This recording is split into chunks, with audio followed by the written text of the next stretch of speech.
거룩하신 주님, 오늘 하나님의 음성을 듣는 하나님의 백성 되게 하옵소서. 주의 말씀으로 새 희망을 얻고 소망을 가지고 하나님의 일을 시작하게 하옵소서. 예수 그리스도 이름으로 기도하옵나이다. 아멘. 오늘 에스라 5장 1절에서 17절의 말씀, 성전 건축을 도우시는 하나님의 손길에 대해서 말씀합니다. 하나님의 성전을 건축하는데 방해를 만났죠. 어려움을 만났습니다. 그래서 한동안 모든 공사가 중단되었다라고 말씀드렸습니다. 아닥사스 왕이 반대해서 그것을 반대를 허락하는 바람에 다리오 왕 2년까지 성전 건축이 중단되었는데, 예언자들을 통해서 다시 시작되는 것을 보게 됩니다. 하나님은 학개, 스가랴 예언자를 보내서 너희가 성전 건축을 촉구하셨다 하는 것입니다. 16년 동안이나 아주 무기력하게 성전이 중단되었는데, 하나님의 다시 하라는 그 말씀에 힘을 내서 성전 건축을 다시 시작했다. 여러분, 16년 동안 방치됐으면 거의 포기한 거죠. 그거 내버려 두는 것도 보통 일이 아니죠. 그러나 하나님의 예언자들을 통해서 하나님의 뜻이 다시 시작되도록 도왔다는 것은 또 그것도 때를 기다리지 않았나 싶습니다. 성전 건축을 다시 시작할 때 또 명분이 있어야 될 거 아니에요. 이걸 위해서 또 허락을 해야 되니까. 그래서 그날 이제 총독 다뜨네는 성전 건축을 누가 허락했냐? 그때 담대하게 말합니다. 하나님이 돌보고 계신다. 너희들이 왜 성전을 시작하냐? 아무도 시키지 않았죠. 자기들이 스스로. 하나님이 감동하셨다. 그래서 이제는 다리오 왕에게 예루살렘 성전 건축에 대한 내용을 다시 한번 이제 또 보고서를 올리게 됩니다. 허락을 받기 위해서. 그러면서 이전에 고레스 왕이 성전 건축을 하라고 했던 그 감동의 이야기를 꺼내죠. 그리고 그 전부터 솔로몬 왕이 지었던 성전을 다 빼앗겼고 다 허물어졌다가 고레스 왕이 다시 시작하라고 했던 그 내용을 확인해 달라고. 그래서 하나님의 일이 다시 이루어지게 해달라고 얘기하는 것입니다. 어떻게 보면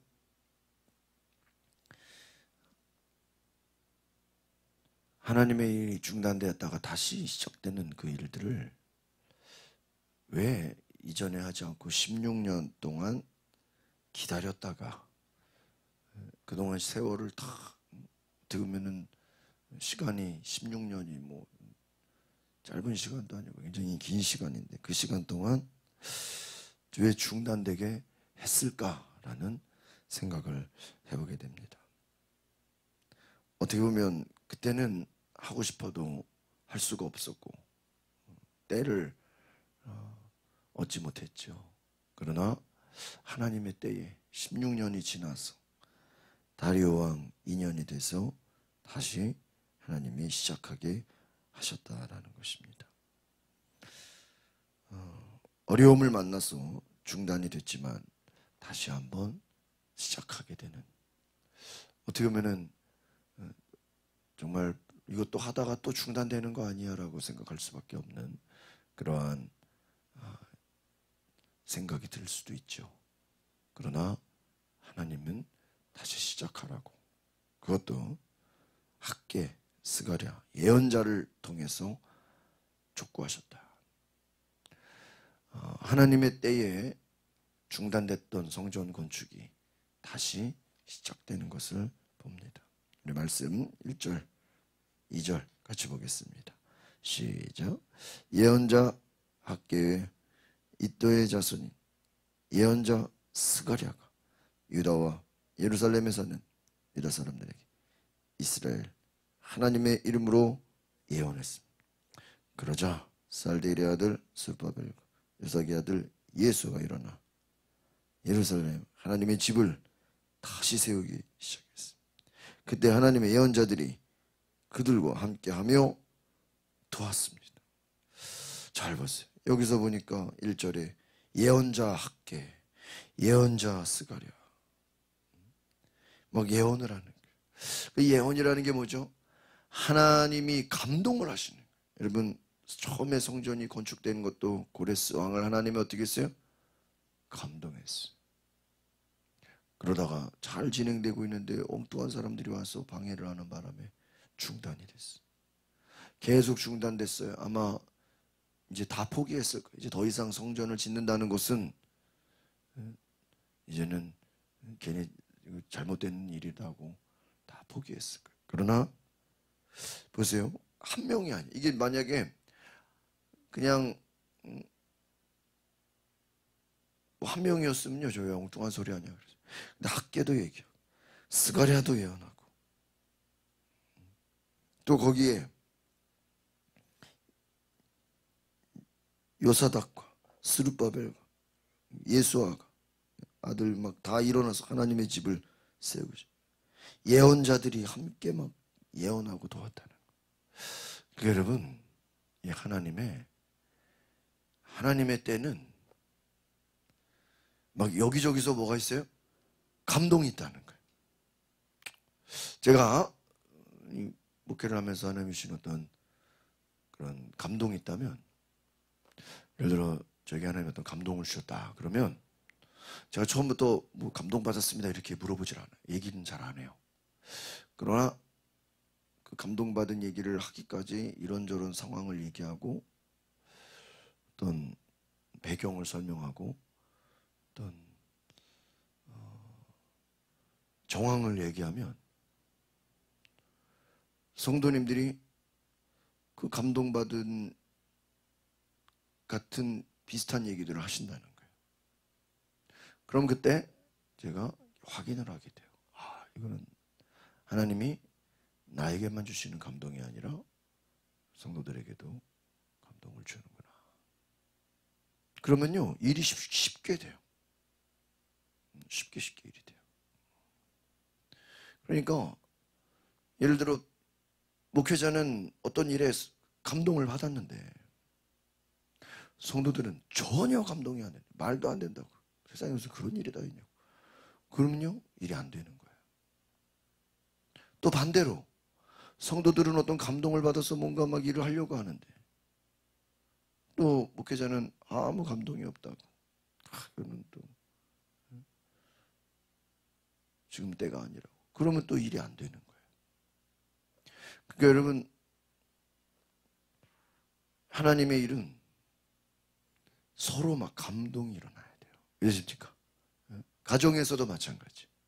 가정에서도 같이 막 감동이 일어나야 돼요. 그러니까 우리가 이게 인간적인 방법으로는 되게 힘들어요. 왜냐하면 막 성격이 급한 사람은 막 뭔가를 하고 싶기 때문에 감동을 안 받았는데도 이게 자기 생각이 하나님의 감동인 것처럼 뭐를 해요? 막 착각을 해서 일을 하려고 그래요. 그럼 한쪽에서는 또 감동이 없어요. 그러면은 뭐 억지로 또 막 반대할 수는 없으니까 억지로 하다가 일이 안 돼요. 그러니까 어떤 감동이 올 때 이게 내 생각인지 하나님의 생각인지 정말 내 생각인지 하나님의 감동인지를 가지고요 씨름을 하셔야 돼요. 근데 하나님의 감동인 경우에는 여러 가지 사인으로 말씀을 하세요. 또 저에게도 그런 체험들이 많아요. 어떤 감동이 있으면 이게 처음에 이게 하나님의 감동인가 이게 확신이 좀 어렵잖아요. 그럼 기도하고 그러면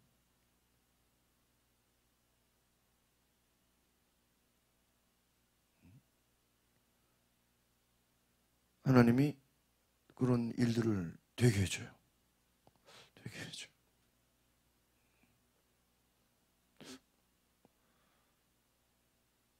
여러분, 하나님의 일이, 그래서 우리가 기도를 해야 돼요. 하나님의 일이 잘 되려면 간단해요. 그냥 온 성도들을 하나님이 다 뭐 해버리면 돼요? 감동하시면 되는 거예요. 그럼 뭐 싸울 일도 없고 문제될 일도 없고 누가 반대할 일도 없고. 그러니까 참 하나님이 역사하신다는 것은 오늘 보세요. 미리 뭐 해버렸어요? 막 예언하는 거예요. 예언하는. 그럼 그 예언에 대해서 사람들이 왜 엉뚱한 소리야. 이거 예언했다가 이거대로 했다가 왕한테 한 방 먹으면 어떡하냐고. 왕이 다 죽이면 어떡하냐고. 엉뚱한 소리를 해야 될 거 아니에요. 그러나 아무도 엉뚱한 소리를 안 해요. 그냥 예언을 듣고 그냥 왕이 허락도 안 했는데 막 집을 세워요. 그리고 이게 성전 건축한다는 거는 왕이 반대해서 멈췄으니까 다시 시작하려면 뭐 해야 돼요? 왕이 허락을 해야 되잖아요. 근데 허락도 안 받았는데 그냥 뭐예요? 막 일을 벌려버려요. 3절 4절 보겠습니다. 시작. 그때 유프라테스 강 건너편 종동 다트네와 스달보스네와 그 동료들이 이스라엘 백성들에 가서 말했습니다. 누가 당신들에게 성전을 재건하고 이 건물을 복구하라고 명령했어. 그들은 또 다음과 같이 말했습니다.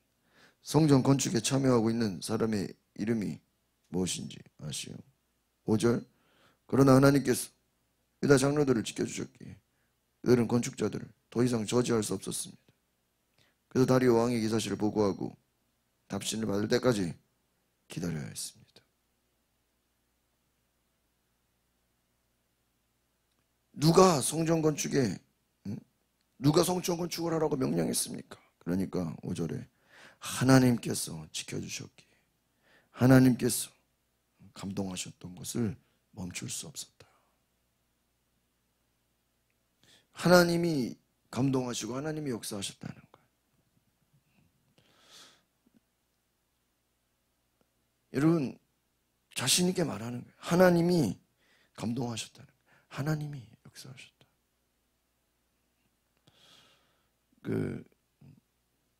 제가 아는 교회가 옆에 땅이 나가지고 교회가 한 건물에 들어있어요. 옆에 땅이 났어요. 땅이 났으니까 그냥 땅을 사버린 거예요. 믿음으로. 땅을 사가지고 여기다가 건축을 해서 교회를 건축하려고 다 계획 세우고 건축을 하는데 나중에 알고 보니까 그 땅이 교회를 지을 수 없는 땅인 거예요. 땅 사서 예배당을 짓는데 땅이 교회를 지을 그 용도가 상업지구로 해가지고 안 되는 거예요. 그거 이거 어떻게 해요? 그러면 다시 기도하고 기도했는데 하나님 목사님이 감동을 했어요. 교회라고 하지 말고 선교센터라고 해라. 아니 교회나 선교센터나. 그래가지고요 똑같이 교회인데 이름을 뭐로 한 거예요? 선교센터로. 그래가지고요 우리 가까운 성형교회가 앞에 보면요 왜 저 교회는 간판이 교회가 아니고 선교센터야. 나라에서 구청에서 교회로는 허락을 안 해주니까 뭐로 한 거예요? 선교센터. 그래서 무슨 교회? 세계 선교센터. 근데 뭐 이름이 세계 선교센터지 뭐 그 안에 예배당 놓고 성전에도 상관 있어요? 없어요. 그래서 교회를 건축했어.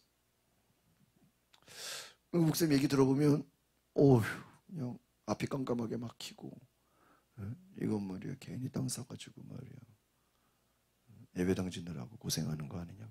근데 나중에 보니까요 얼마든지 또 되는 방법이 있더라는 거예요. 꼭 뭐 교회라고만 안 해도 되잖아요.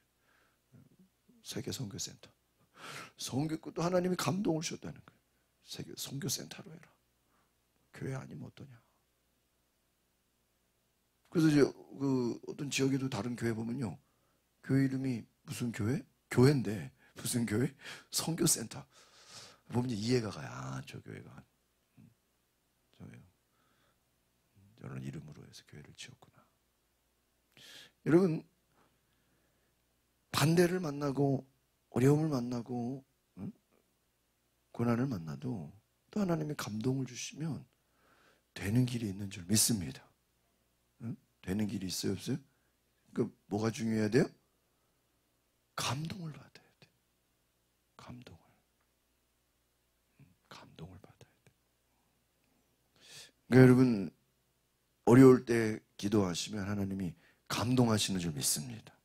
그래서 저는 중요한 원칙을 세웠어요. 그러지 아니하고 집을 이사한다든지, 그렇죠? 집을 이사한다는 건 쉽지 않은 거잖아요. 또 어떤 무슨 교회를 이렇게 정한다든지 이런 어떠한 중요한, 특별히 뭐 집을 이사하거나 또 둘 다 감동을 받자. 집 알아볼 때도요, 이 집 저 집 뭐 한 사람 마음에 드는데 한 사람 마음에 안 들고 한 사람 마음에 그런 또 진로에 관한 앞으로 어떤 중요한 일을 결정해야 되는, 심지어는요 교회 자동차 살 때도요 나는 이 차가 마음에 드는 것 같은데 제가 물어봐요 아내한테. 나는 이 차 같은데 아니라는 거예요. 그러면 저는 딱 아니라고 생각해요. 그러면 신기하게요 하나님 더 좋은 차를 딱 예비해놨어. 그럼 그 차를 보면 서로 감동이 와 이거구나. 그러니까 때를 기다리는 거예요. 제가 뭐 중요한 물건을 산다든지 뭐 서로 감동이 오지. 한 명만 감동이 오면 결정하지 않아요. 여러분 그 사람만 했으면 저 한 사람이 엉뚱한 소리 하는 거 아니에요. 근데 학계, 스가랴 또 예언을 했는데 아무도 말을 안 들어요. 그렇죠? 그럼 의미가 없잖아요. 그 예언만 하면 무슨 소용이 있어요. 예언하면 그 예언을 뭐 하는 사람이 있어야 돼요. 들어주는 사람이 있어야 될 거예요. 근데 그 예언을 듣고 다 순종해. 근데 생각해 보세요. 그 뒤에 이제 보니까 왕에게 이제 일이 먼저 시작된 거예요. 왕한테 허락을 받고 한 게 아니고요. 일을 먼저 시작해 버렸어. 그런데 와가지고 니네 이거 어떻게 된 거냐. 그러니까 왕에게 이제 알려드린다고. 8절 보겠습니다. 시작. 왕께 알려드립니다. 우리가 유다 지방에 가보니 사람들이 위대하신 하나님의 성전을 짓기 위해 큰 돌을 쌓고 성벽에 대들보를 놓고 있었습니다. 이 일이 빠른 속도로 진행되고 있으며 그들의 손으로 훌륭하게 짓고 있어요. 그러니까 지금요 허락도 안 받고 지금 이미 짓고 있는데 짓고 있는 거를 지금 뭐 하는 거예요? 도와는. 무슨 속도로? 빠른 속도로. 그러니까 멈췄다가 다시 하려니까 얼마나 힘들어요. 대들보를 놓고. 근데 누가 지으라고 했냐? 그렇습니다. 그런데 11절 시작. 그들은 우리에게 이렇게 대답해. 우리는 하늘과 땅의 주인이신 하나님의 종으로서 수년 전에 세웠던 성전을 지금 재건하고 있습니다. 이 성전은 이스라엘 위대한 왕께서 지어 완공한 것인데 12절 우리 조상들이 하늘의 하나님의 진노를 사게 여호와께서 우리 조상들을 갈대아 사람 바벨론 왕 느부갓네살에게 넘겨주셨습니다. 느부갓네살 왕은 성전을 허물고 백성들을 바벨론으로 잡아갔습니다. 13절 그러나 바벨론 왕 고레스 1년에 고레스 왕이 우리에게 하나님의 집을 다시 세우라는 명령을 내렸습니다. 14절 고레스 왕은 심지어 느부갓네살 왕이 전에 예루살렘 성전에서 가져다 바벨론 신당에 들여놓았던 하나님의 집에 금은 집기들까지 바벨론 신당에서 다 내주었습니다. 그 고레스 왕은 자기가 총독으로 임명한 세스바사라는 사람이 그것들을 내주고 이 집기들을 가지고 예루살렘 성전 안에 보관하고 옛터에 성전을 다시 세우라고 말했습니다. 16절 그리하여 세스바살이 와서 예루살렘 하나님의 집에 기초로 그다음 지금까지 공사를 계속 해왔는데 아직도 끝나지 않았습니다. 그러니까 여기에 보면은 누가 와서 방해하고 엉뚱한 소리하고 뭐 중단됐고 그런 내용은 없어요. 마지막 17절 보겠습니다. 시작. 그러므로 왕께서 기쁘게 여기시며 바벨론 왕실 문서 보관소에서 고레스 왕이 과연 예루살렘에 하나님의 집을 다시 세우라는 명령을 내렸는지 조사해 주십시오. 그 다음 왕께서 이 문제에 대해 원하시는 바를 결정하시오. 우리에게. 그러니까 지금 우리는 누구의 말에 순종했다? 고레스 왕이 감동받아서 시키는 대로 우리는 한 건데 이게 지금 도중에 중단돼서 다시 지금 뭐 한다? 시작한다. 틀린 말 아니잖아요. 근데 왜 이 얘기를 앞에서는 안 하고 왜 이제 와서 했을까? 생각해보면 그때는 때가 아닌 거예요. 그때는 이거 해도 먹혀요, 안 먹혀요? 안 먹히는 거예요. 그렇잖아요. 어떤 민원을 넣어도 먹히는 때가 있고 안 먹히는 때가 있잖아요. 때를 기다려요. 그러니까 여러분, 하나님의 사람들은 때를 기다릴 수 있기를 바랍니다. 때를 기다리지 못하면 내 생각대로 내 방법대로 해다가요 안 돼요. 때를 기다려야 돼. 오늘 16년이라는 중단이 됐어. 그리고 건축하다 중단되면 얼마나 힘들어요.